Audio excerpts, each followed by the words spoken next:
Fala Sniper, seja muito bem-vindo aqui ao canal. Eu sou Rodrigo Severini, RS Tipster, e hoje eu vou te mostrar aqueles erros que você vai cometer, independente de o que eu falar para você que você deve fazer, 90% vai cometer esses erros. Então eu já vou colocá-los aqui para que você opte por cometê-los, tá? E se você for uma pessoa inteligente, vai ver esse vídeo, vai extrair as máximas informações possíveis, fazer as anotações necessárias e fugir do que a manada costuma fazer.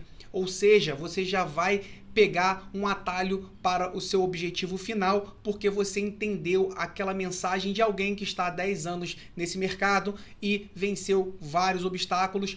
Vence constantemente as inteligências artificiais das casas, porque eles estão constantemente se atualizando e você precisa estar constantemente se atualizando, estudando, buscando alternativas para a atualização das suas estratégias e se manter sempre um passo à frente. Então, vamos lá, vou para o primeiro erro que você naturalmente vai cometer, principalmente os iniciantes. E antes da gente ir para o primeiro erro, já deixa aquele like se você ainda não deixou. Se inscreve no canal se você ainda não é inscrito, compartilha esse vídeo com aquele seu amigo, precisa ouvir um pouquinho desses erros que ele já cometeu ou que ainda vai vir a cometer. Beleza? Vamos começar então. Você está seguindo um plano de ação? Primeira pergunta que eu te faço, por que isso? Muitos iniciantes cometem esse erro de começar a apostar, começar a investir sem ter uma estrutura clara em mente. Ter um plano é fundamental para você minimizar os riscos, aumentar suas chances de êxito, né, e garantir que as suas emoções não interfiram em suas ações, tá? Vou mostrar agora como que você pode definir metas realistas, escolher os esportes, mercados, né, estratégias e times corretos para que você consiga controlar essas emoções e elas não interfiram nas suas decisões. Primeiro tópico, então, é a parte de plano de ação, tá? Eu vou aqui explicar, então, a importância de ter esse plano estruturado, mostrar como ele pode te ajudar e dar alguns exemplos, tá? Vamos lá. Esse plano de ação, ele, primeira coisa, é um plano de ação onde você vai colocar ações e tarefas em que você vai entender aonde você está inserido, qual a tua situação atual, seja o tamanho da sua banca, a sua stake, como é que está a sua família, sua renda, seus gastos, suas receitas, tudo isso envolve o como você está hoje. E aonde você quer chegar, seu objetivo final, traçar esse plano de ação. Esse é no nível mais macro. Agora, trazendo para o nível dos investimentos esportivos, o que você precisa fazer? Traçar planos de ação de acordo com estratégias. Você não precisa inventar roda. Estratégias, métodos, técnicas existem aos milhões por aí. Canais do YouTube, fóruns, etc. Instagram, você consegue pegar, hackear algo que já esteja validado de alguém, de algum tipster, de algum apostador. Pegue essa estratégia e comece a validar você por si só, entender a taxa de acerto daquela estratégia, qual que é a odd de entrada, qual é a odd média, qual é essa taxa de acerto com a odd média, eu consigo ser lucrativo no longo prazo, fazer um volume de entradas num período de tempo em que eu consiga ter uma noção geral desse meu retorno nessa estratégia, e aí eu passo a traçar um plano de ação do que esperar daquela estratégia. O plano de ação ela envolve também ações de análise das partidas dessa estratégia. Eu vou colocar lá, isso aí eu falo muito na nossa mentoria do Projeto 10X, na terceira fase dela, na parte de organização e produtividade.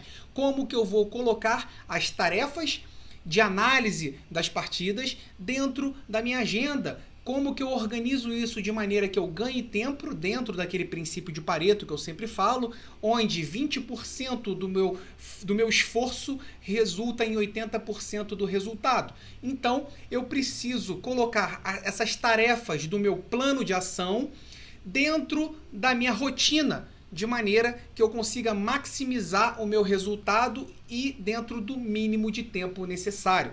Monte esse plano de ação, ele é muito importante. Que horas que você vai separar as partidas? Que horas que você vai lançar, buscar os dados estatísticos e colocar na sua análise? Em que momento que, se você, por exemplo, trabalha com mercado de ações, de cartões, quando que você vai buscar o árbitro daquela partida, a escala de arbitragem, colocar e buscar os dados daquele árbitro? fazer toda a análise desse cenário. Em que momento que você vai buscar as informações dessa partida? Então, isso tudo envolve um plano de ação específico para cada partida. Isso tudo você precisa ter uma organização para que você tenha produtividade. Isso que eu bato no projeto 10x. Tá? Então, esse é o primeiro erro que você que é um iniciante ou que você age como uma manada, deixa de fazer, e se você continuar não fazendo, você vai continuar no máximo num perde-ganha com as casas. Tá certo? Tô aqui com o meu roteiro, vamos para o item 2, o próximo erro que você vai cometer, ou que você comete, ou que você ainda vai cometer se você ainda é iniciante. Não analise e pesquise antes de fazer uma entrada. Aqui eu vou explicar como que é importante fazer essa pesquisa antes de colocar o seu dinheiro em risco, mostrar como essa análise de dados, essas estatísticas, a busca de notícias, os insights de especialistas podem ajudar na tomada de decisão.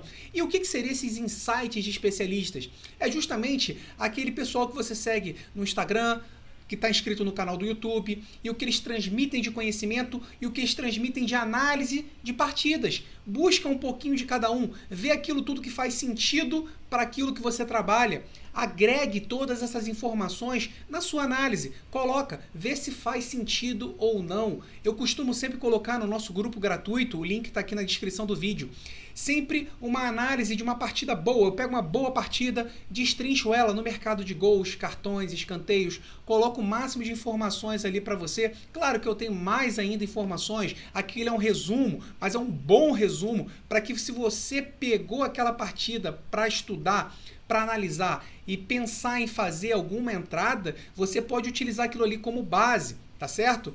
Então, essa parte de você buscar as informações, você, como eu falei na primeira parte do plano de ação, você tem um tempo destinado na sua semana, no seu dia, para a busca de informações da partida, nos maiores sites de notícias, no Twitter, etc. Pegue essas informações, veja se tem algum desfalque importante para aquela partida, que seja um desfalque, às vezes, que o cara que joga muito pela ponta, faz bons cruzamentos e busca muitos escanteios, e um desfalque desse pode impactar numa entrada sua no mercado de cantos. Ou aquele jogador que puxa muito drible, um x1, que força o cartão amarelo do adversário, como no caso do Vini Júnior no Real Madrid, ele provoca demais o adversário com seus dribles, então isso faz com que naturalmente o adversário tenha cartões amarelos a seu favor. Se ele é um desfalque no Real, naturalmente a gente pode ter um decréscimo no número de cartões para aquela partida, para o adversário. Então, todas essas informações você tem que buscar. Isso tudo não é bobeira. Se você não fizer isso, se você é um iniciante, se você está na manada, se você não está fazendo dessa maneira, você vai ter heads excessivos e que você poderia evitá-los se não cometesse mais esse erro, tá? Próximo erro aqui que eu vou te apresentar é: não faça gestão de banca. E a gestão de banca que eu falo aqui não é aquela gestão de banca que eu sempre costumo falar, que é o que você costuma ouvir o tempo inteiro por aí. Gestão de banca é muito maior e eu faço questão de esmiuçar isso sempre no projeto 10x. Lá a gente pega sempre a gestão de banca, uma vez por mês a gente coloca essa gestão, faz a apresentação por estratégia, o que a gente precisa lapidar em uma ou outra estratégia para melhorar o rendimento, mesmo que esse rendimento já tenha sido bom ou que ele não tenha sido bacana, o que a gente precisa ajustar, ou quais parâmetros ou quais indicadores eu preciso observar para o próximo mês. Então isso tudo a gente faz mensalmente, tá? E também pegamos parte desse capital destinado aos investimentos esportivos e aplicamos no mercado de ações, opções, cripto, sempre fazendo a compra de ativos que nos gerem dividendos, juros, taxas, bonificações, utilizamos pool de liquidez, fazemos rentabilidade da nossa carteira através de dividendos sintéticos. Isso parece muita informação para você, porém começa a fazer muito sentido quando você está sempre estudando e sendo bombardeado com informações como essa, e fazem com que você tenha rentabilidade sobre a sua banca sem às vezes nem mesmo fazer uma entrada num jogo, numa partida de futebol, tá? Então isso é fazer gestão. Por isso que eu falo que é muito mais e poucas pessoas passam informações como essa. Então, eu vou te falar aqui como você tem que calcular esse tamanho ideal da sua banca, a importância de você seguir regras de gestão, consequências de não fazer uma boa gestão. Então, a gestão de banca é outro aspecto crucial aqui na jornada do investidor esportivo. É importante calcular o tamanho ideal da sua banca. Eu tenho inclusive vídeo aqui no canal falando sobre isso daí. Tem uma playlist sobre gestão de banca, então é interessante você assistir uma sequência aí desses vídeos, tá? Para que você consiga controlar seus riscos e evitar perdas. Não seguir as regras da gestão de banca pode resultar em uma queda acentuada do seu saldo e comprometer a sua jornada nos investimentos esportivos. E por que isso? Quando você compromete o saldo, o seu emocional vai para o saco. Tá? Quando você começa a ver seu saldo diminuir, quando você abre a sua conta e vê seu saldo diminuindo, aquilo gera, por vezes, uma ansiedade e você começa a agir com a emoção e não com a razão. Por isso, paciência e disciplina. Veja sempre, por isso que a gestão de banca está muito mais na estratégia em si, na leitura de indicadores e métricas, do que propriamente você manter a sua stake ou não. Enquanto você vai dividir, qual o percentual de entrada que você vai fazer. Se você está numa bad run, você tem que segurar o pé. Então, não é isso. A gestão de banca ela é muito maior. Ela está muito mais focada na estratégia em si do que no visual da sua banca. Aquilo lá é um detalhe. Quando o seu foco está no alvo, você não vê o que está aqui no meio do caminho. O seu foco está sempre lá. Você tem que manter o foco sempre lá. Naquela rentabilidade constante, no resultado que você vai alcançar. O foco está no processo, tá? Então, te dei aqui 3 principais erros que um iniciante, se não cometeu, vai cometer se ele não assistir esse vídeo, tá? E caso você queira mais informações, eu sempre deixo o caixinho de pergunta lá no Instagram, pode colocar aqui nos comentários alguma dúvida para que a gente consiga te ajudar, retirar essas dúvidas, tá? Mas esses erros, a maioria, arrisco a dizer que 90% dos apostadores, dos investidores esportivos, eles cometem por falta de conhecimento ou até mesmo por ansiedade por querer resultado rápido. Sniper, se eu te ajudei, deixa aquele like. Se não se inscreveu no canal, se inscreve aqui, coloca aqui nos comentários o que você achou do vídeo, tá bom? Um abraço e te vejo no nosso próximo encontro.